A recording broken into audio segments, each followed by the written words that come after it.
Assalamualaikum warahmatullahi wabarakatuh.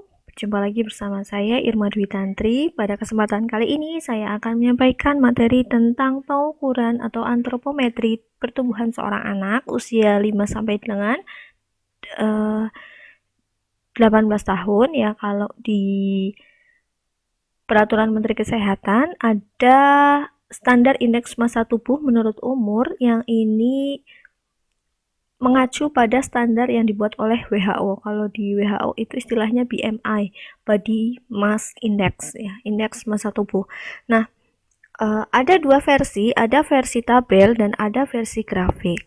Sebetulnya keduanya sama ya, dimana anak kalau berdasarkan pedomannya, anak dikatakan pertumbuhannya normal apabila dia indeks massa tubuhnya berada di antara negatif 2 standar deviasi sampai dengan 1 standar deviasi.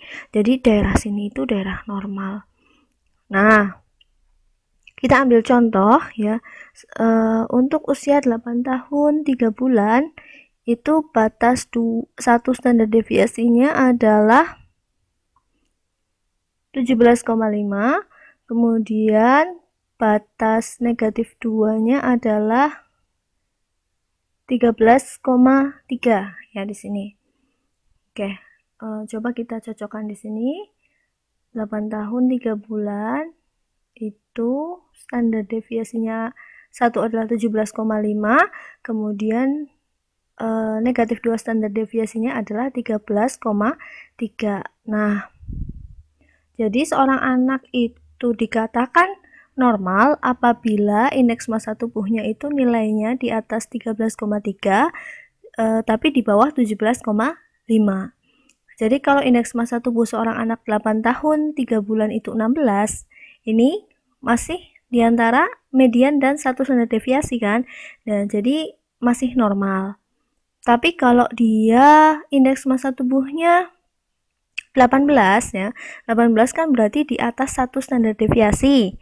Ya, lebih dari 1 standar deviasi tapi kurang dari 2 standar deviasi. Nah, kita cek di sini. Tadi contohnya apabila 18 ya, standar IM indeks massa tubuhnya IMT-nya 8 tahun 3 bulan, kok dia IMT-nya 18. Oke, kita lihat di sini. 18 itu ini. Nah, betul sekali. Ya, letaknya ada di antara garis orange ya, 1 standar deviasi dan 2 standar deviasi garis merah. Nah, kalau berada di daerah sini, maka dikatakan dia overweight atau gemuk. Nah, kalau seorang anak dia berada lebih dari 2 standar deviasi, misalnya anak 8 tahun 3 bulan, itu indeks massa tubuhnya 20 ya, 20 kan berarti lebih dari 2 standar deviasi. 20, misalnya 8 tahun 3 bulan kok 20 ya. Nah, lebih dari 2 standar deviasi kan? Maka dikatakan dia obesitas ya. Di sini nih. Obesitas.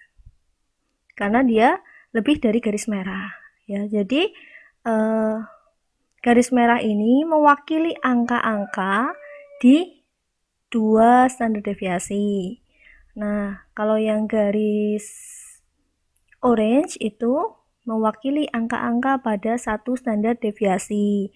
Kalau median diwakili oleh garis hijau, untuk negatif 1 standar deviasi tidak digambarkan di grafik karena bukan merupakan batas kategori.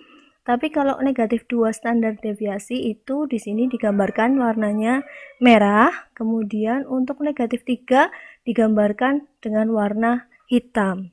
Nah, saya beri contoh satu lagi.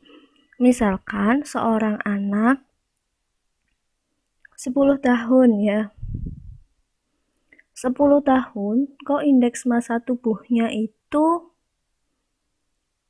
13. Nah, 13 kan berarti di antara negatif 2 standar deviasi dan negatif 3 standar deviasi ya, di antara garis merah dan garis orange. Maka maaf, kalau digambar berarti ini garis hitam ya.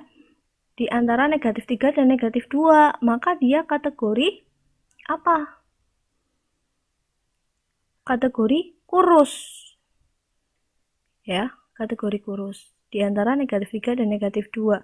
Contohnya, anak 10 tahun, IMT-nya 13. Kita masuk di sini, IMT-nya 13. 10 tahun, IMT-nya 13. Oke, betul ya, di daerah sini. Berarti dia termasuk kurus. Contoh lain, misalnya ada anak 10 tahun, IMT-nya 11. Nah, 11 kan berarti sudah di bawah garis hitam, lebih dari negatif 3. Ya, menyimpangnya. Maka dikatakan daerah sini kan daerah sangat kurang gizi, ya. Daerah kurang gizi. Kita cek di sini. Tadi contohnya anak 10 tahun 0 bulan, IMT-nya 12. IMT 12. Nah, di sini ya, betul sekali di sini. Menunjukkan anak tersebut sangat kurus atau sangat kekurangan gizi.